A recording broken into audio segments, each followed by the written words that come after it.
Bende kaybolanı sende bulmak güzel, yitip unutulanı sende görmek güzel. Güzel demek yetmez, muhteşem olmalıyız. Bakir bir yere seninle varmalıyız.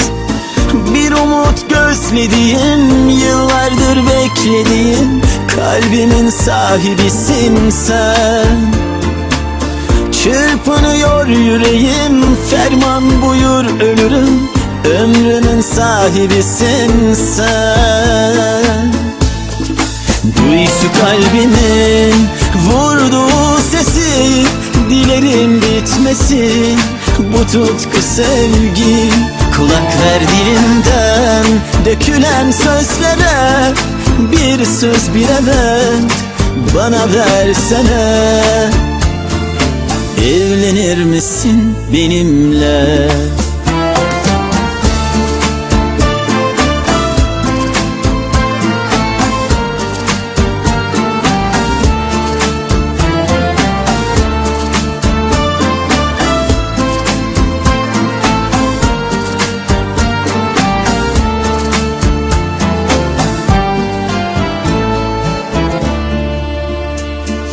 Kader kıymet budur, kısmet buna derim.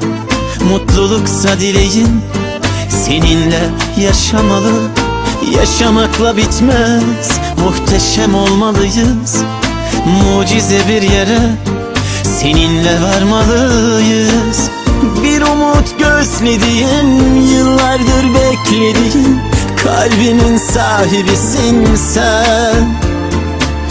Çırpınıyor yüreğim, ferman buyur ölürüm, ömrümün sahibisin sen.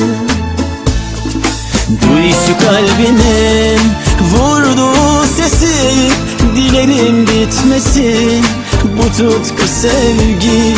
Kulak ver dilimden dökülen sözlere, bir söz bir evet bana versene. Evlenir misin benimle?